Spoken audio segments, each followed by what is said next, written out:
Vous conviendrez que le défi est énorme, n'est-ce pas? Parce que si sur la part maçonnique, je fais confiance à l'exotisme du sujet pour ne pas avoir trop à craindre vos réflexions, quoique, c'est évidemment sur la deuxième partie, sur les médias, que je risque ma tête.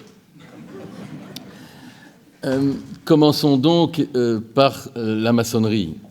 Je commencerai par vous dire, mais vous l'aurez compris, que, à l'instar de mes autres collègues ce soir, je m'exprime évidemment en mon nom personnel, et non pas donc en regard de quelconque fonction que j'y aurais eu ou y aurait encore, parce que tel n'est pas le mandat que l'on donne, ces fonctions étant purement d'ailleurs internes, n'ont aucun intérêt d'ailleurs par rapport à l'externalité des choses.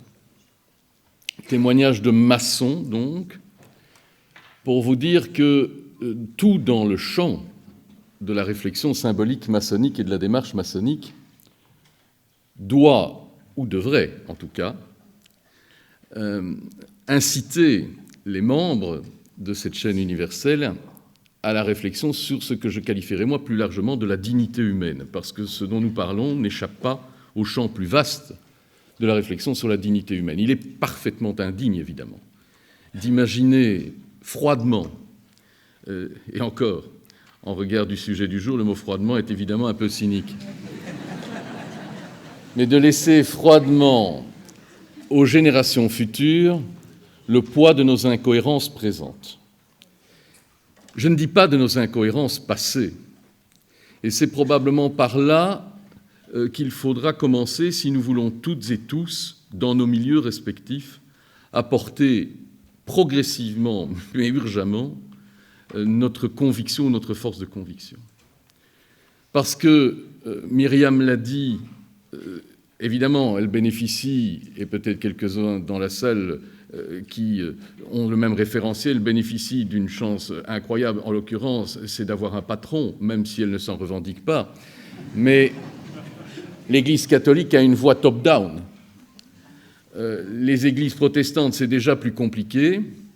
L'islam, on vous l'a dit, même lorsque quelques représentants parés de titres se réunissent, cela n'a pas l'écho même interne que l'on pourrait en espérer. Qu'en est-il d'ailleurs du champ de nos universités, n'est-ce pas, qui n'ont pas beaucoup plus de convictions à émettre à cet égard, sauf évidemment quand elles sont porteuses de personnalités comme celle de Jean-Pascal Van Ypersele, et que l'on met alors l'emphase à un certain moment sur parce qu'il y a une force de conviction personnelle, parce qu'il y a un réseau relationnel qui permet de porter les choses. Mais enfin, je vois, pour participer régulièrement, Jean-Pascal le sait, avec enthousiasme et plaisir aux remises des prix de la Fondation ERA pour les générations futures, je vois combien, au-delà des applaudissements nourris de la salle, au contraire des discours tenus par les recteurs qui tous s'empressent d'être là, recteurs et vice-recteurs et doyens, la transdisciplinarité qui est l'équation même de ce dont nous parlons aujourd'hui pour éveiller non seulement les consciences mais les solutions, impossible à émettre, puisqu'aussi bien essayer de convaincre un étudiant ne sera pas très compliqué, mais que l'étudiant réussisse à convaincre son autorité de référence de pouvoir créer un travail disciplinaire de fin d'études ou un doctorat transdisciplinaire reconnu, publié comme tel et donc coté comme tel dans un peer review, on ne l'a pas. On ne l'a toujours pas. Donc nos universités n'ont pas beaucoup plus à nous donner de leçons. Alors la maçonnerie dans tout cela, non plus.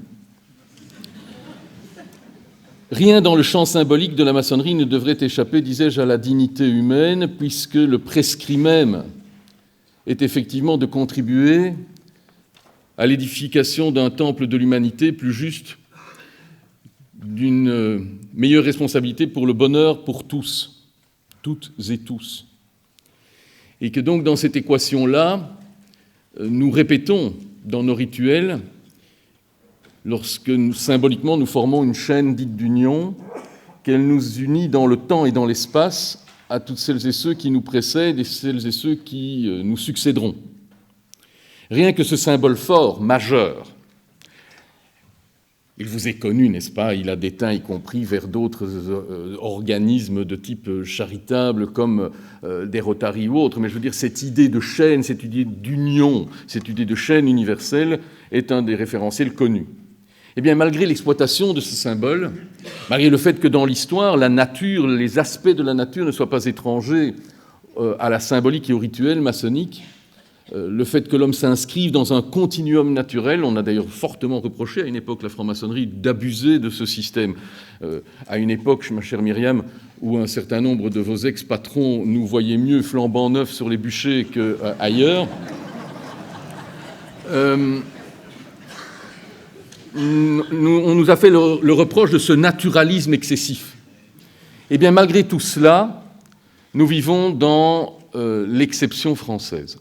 La France, les obédiences maçonniques françaises viennent effectivement d'émettre et de se mettre d'accord sur un texte qui a la vertu d'exister. Je ne vais pas dire, je pense que ma voix devrait porter même si ceci faiblit. Ce texte a le mérite d'exister.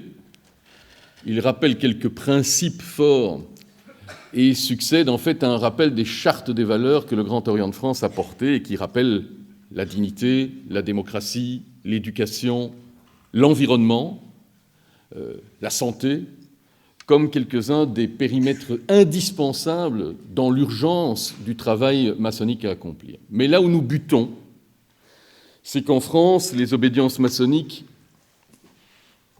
peu ou prou, à tort ou à raison, et ça peut légèrement varier dans le temps et l'espace, mais ont une histoire telle qu'elles représentent effectivement un levier ou une capacité d'expression convenue dans la société politique française. Dans l'espace social français, il n'est pas anachronique d'entendre s'exprimer les obédiences maçonniques et de leur laisser le champ à l'expression sur un certain nombre de sujets de société, et de manière récurrente. Émissions radio, sites web, déclarations, interventions dans les médias, visibilité en tête de certaines manifestations, toutes choses qui, au minimum, depuis la fin de la Seconde Guerre mondiale, paraissent pour le coup à peu près encore irrecevables dans le champ maçonnique belge. Le sujet d'aujourd'hui m'intéresse. Je ne suis pas grand-père, je le regrette, mais je me sens néanmoins responsable. Et je le dis qu'il m'intéresse d'autant plus que la maçonnerie belge a considérablement vieilli dans ses rangs. Et ceci peut considérablement expliquer cela. L'urgence devrait donc les concerner. Je leur transmettrai, en tout cas, la possibilité d'adhérer à votre mouvement, chère Thérèse, parce que des grands-parents, dans les obédiences maçonniques belges, on en compte beaucoup. Des parents de moins en moins. Quant aux jeunes en espoir de parentalité, j'aimerais les voir très nombreux, mais on ne les y voit pas. Et pourtant, comme nous sommes chargés de ne pas faire de prosélytisme, ne voyez pas dans mon propos de ce soir la vocation à vous convaincre d'y entrer, quoique. Pourquoi dis-je cela ? Parce que j'ai le cruel sentiment que le monde déboussolé, ou déboussolant en tout cas, dans lequel nous vivons, qui enchaîne les crises, a progressivement amené chez les maçons aussi, mais c'est déplorable dès lors que ce n'était pas leur mission première, a amené chez certains nombres, pour ne pas dire un bon nombre de maçons aussi, une frilosité certaine qui les amène à se réfugier dans un temple maçonnique, dans un univers qu'ils connaissent avec des codes qu'ils maîtrisent, plutôt que d'utiliser, par rapport à un monde extérieur dont ils ne maîtrisent plus les codes et dont ils ne comprennent pas, dont ils n'ont plus la maîtrise pour enrayer la progression qu'ils jugent éventuellement néfaste, alors que, à l'origine, l'existence même de ces codes, de la discrétion de nos réunions et de notre capacité à nous mettre à nu devait nous pousser à engendrer l'utopie.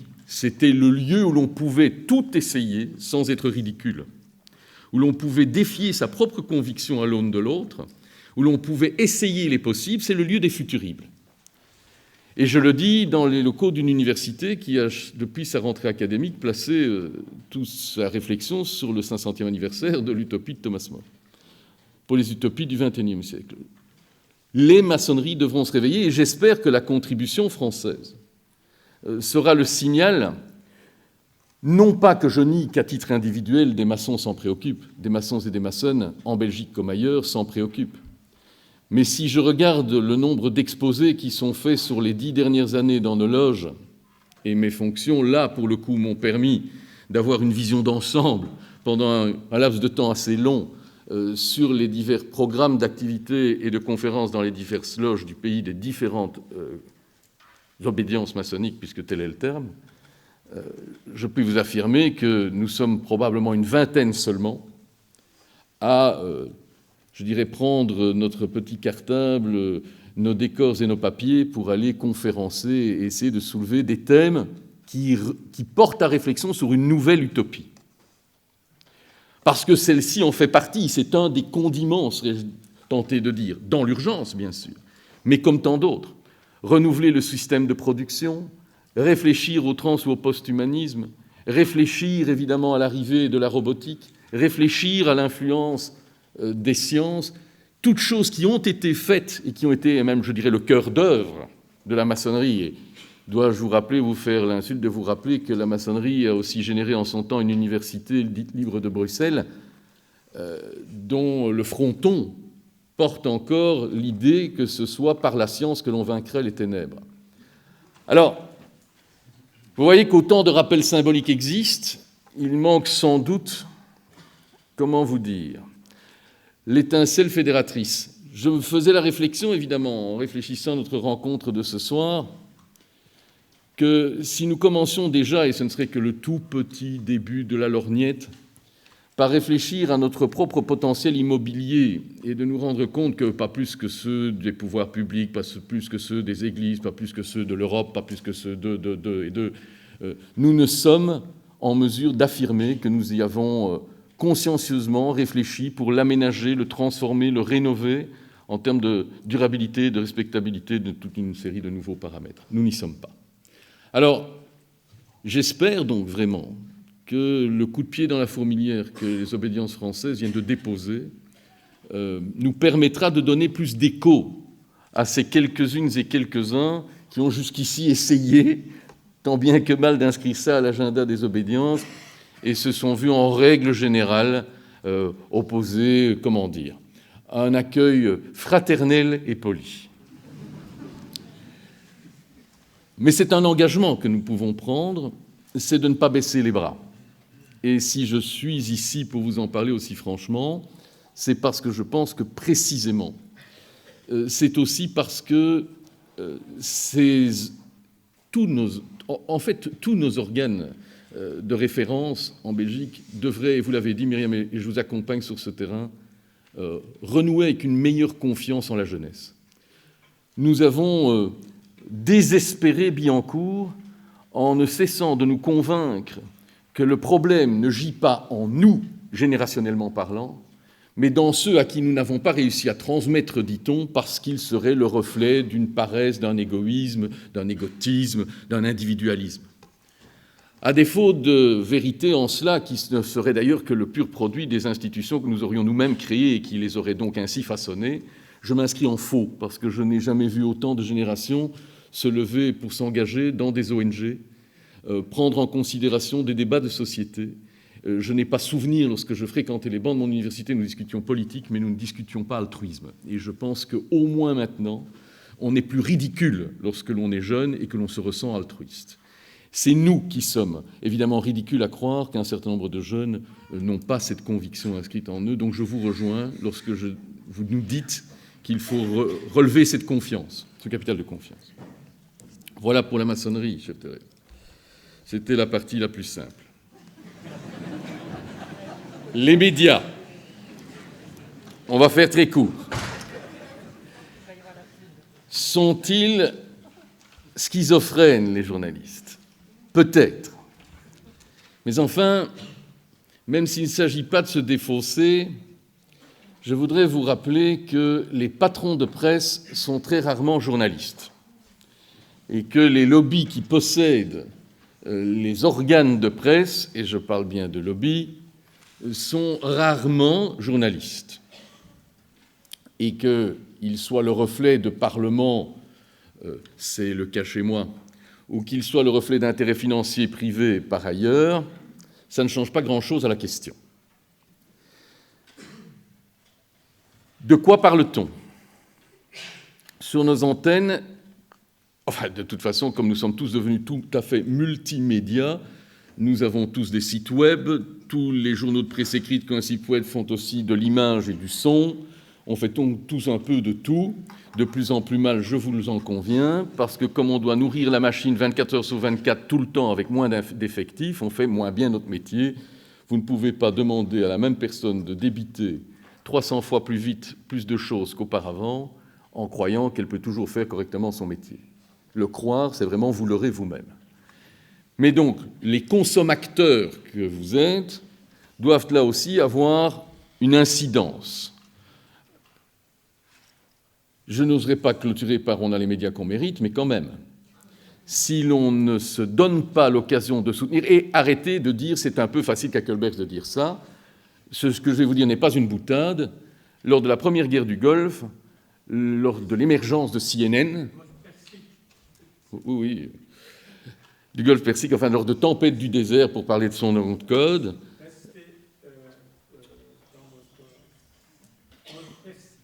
Oui, si vous voulez, monsieur. Oui. Je ne vois pas d'ailleurs, mais enfin, peu importe. Nous en discuterons. L'essentiel du propos n'était pas là. Lors de cette aventure militaire, l'émergence médiatique, notamment de CNN, provoquait chaque matin les colibés. Sur le mode de « tu as vu hier encore ces mêmes stupides images depuis Bagdad du même correspondant américain sur le même toit d'un hôtel avec en arrière-fond dans la nuit les mêmes tirs de DCA ». Il était très facile de répliquer évidemment deux choses, ce que nous ne manquions pas de faire. Un, comment veux-tu que ce soit très différent dès lors que c'est le même correspondant qui est logé dans le même hôtel dont il ne sort pas, à la même heure, donc avec le même fond de nuit, avec le même arrière-fond géographique, s'il y a une batterie DCA et s'il y a des attaques, à la même heure, il y aura forcément la même image. Première chose. Deux, constat, si pendant 3 mois, tu me le dis chaque matin, c'est que chaque fois la veille au soir, tu as continué à regarder. Donc, ta capacité critique à dire que ce média te donne de la M, 3 petits points, mais que par ailleurs tu en restes consommateur, repose le problème en d'autres termes. Alors, sommes-nous schizophrènes dès lors que vous nous dites qu'à d'excellentes émissions sur le climat, des informations économiques arrivent qui ne prennent absolument pas en compte les aspects de la question ? Je serais moins inquiet de cet aspect-là des choses, si vous me le permettez, parce que chacun ayant un peu vocation à balayer vite le problème, les journalistes se rendent compte aussi, dans la sphère qui est la leur, des faits qu'ils croisent. Et si le fait économique et industriel qu'ils doivent traiter prend fort peu en considération, ou si le fait boursier qu'ils doivent traiter intègre fort peu le paramètre que vous évoquez, ils pourraient difficilement, à moins d'éditorialiser, prendre en considération autre chose que les faits. Je veux dire que si l'action BP ou si l'action de n'importe quel autre groupe à la bourse, à Euronext ou ailleurs, n'intègre pas un paramètre de réflexion de cette nature, il sera de haute difficulté pour mes collègues de l'Écho sur nos antennes de faire référence à quoi que ce soit d'autre qu'à l'objectivité des faits. Est-ce que nous avons encore une capacité à éditorialiser ? Non. Et ça, c'est le reflet d'un manque de confiance de la population et des instances politiques par ailleurs, qui, depuis les scandales de Timisoara, entre autres, ont exclu le journalisme du champ de la possibilité de l'éditorialisation, parce que cela faisait craindre une segmentation politique de l'auditoire, de l'audimat, et que donc les annonceurs, appréciant fort peu ce genre de choses, demandaient du consensualisme pour draguer le plus grand nombre de personnes possible à une heure donnée. Je suis entré dans une RTBF où tous les matins à la radio, on l'aimait ou on ne l'aimait pas, mais Lucien Latin éditorialisait avec un punch qu'on lui reconnaissait tous. Avait-il ses convictions perso ? Oui. En faisait-il état ? Oui. Ce qui nous permettait de savoir d'où il parlait, mais au moins il parlait. Aujourd'hui, peut-on encore avoir des convictions à l'RTBF ? Non. Et que lorsque vous en avez, vous êtes prié par la direction de les mettre en poche. Donc, je me mets évidemment en infraction ce soir, mais je suis un rebelle statutaire. Mais je suis le dernier, parce que je suis de la dernière génération des statutaires. Et ça, c'est un impact considérable, parce que derrière les générations, ce sont des CDD parfois des CDI, à qui l'on dit « t'es pas content, il y en a 20 qui attendent à la porte ». Et ça, mesdames et messieurs les politiques, c'est votre responsabilité, parce que vous avez laissé faire en sorte que le dernier média public en Belgique, dont des personnalités statutaires pouvaient dire « fuck off » lorsque l'on essayait de faire pression sur eux, surtout dans la hiérarchie interne, sur l'évolution d'un certain nombre de prises de parole, c'était le statut qui permettait ça, parce que l'on ne pouvait pas, comme on disait, il faut tuer père et mère pour se faire foutre dehors. Aujourd'hui, la précarisation du statut même de journaliste dans un certain nombre d'instances fait taire la parole dans un certain nombre de cas. Mais je m'inscrirai plus en problème lorsqu'à l'issue d'une excellente émission, comme vous le dites, et il y en a, c'est dans l'espace publicitaire qui suit immédiatement avant le journal, voire maintenant de manière perverse, puisqu'on invente quand même les césures, contrairement à ce que le décret permet, les césures d'émissions parce qu'on les inscrit dans des tranches, et que là, évidemment, une tranche, n'est-ce pas, c'est comme un gâteau, ça se découpe en nombre de quarts, en général, en plus de quarts qu'il n'y a de 4 parties, d'ailleurs, hein, mais bon. Et donc là, on peut inclure du parrainage et de la publicité. Et là, effectivement, il y a matière à réflexion. Pour vous donner le moment le plus dramatique, ou l'un des moments les plus dramatiques que j'ai pu ressentir dans ma vie, c'est dès lors que l'on en était à faire une émission d'hommage après le terrible assassinat de ce jeune à la gare centrale à l'époque pour se faire voler, on le s'en rappelle, son portable. Nous nous retrouvions après une séquence hyper émouvante avec une pub qui commençait « Si toi aussi tu veux ton téléphone portable gratuit, n'hésite pas à téléphoner à la banque machin et à ouvrir ton compte jeune dès demain. » Donc vous voyez, c'est là-dedans, évidemment, dans cette éthique de contraste-là que j'ai le problème. À moins peut-être que ce ne soit d'ailleurs l'aube de la solution, parce que je pense que le réflexe qui pourrait en être, c'est l'écœurement, c'est de se dire, là gît le problème de l'image même de notre société, qui produit des discours mais passe très peu à l'acte. Si vous me demandez in fine, suis-je optimiste par rapport à ce qui va se passer à Paris? Non. Oui, parce que sans doute les conditions politiques, mais on va nous en parler dans un instant, auront évolué et que des textes se signeront, mais non, parce que nos mouvements de conviction tels que nous sommes ici occupés à les égrener n'ont pas encore réussi à faire percoler dans la pratique de leurs membres, dans le concret de la pratique de leurs membres, ce qui se trouverait inscrit sur le papier. Pour ça, il nous faut encore 2 décennies. Avons-nous le temps? J'en sais rien. Merci.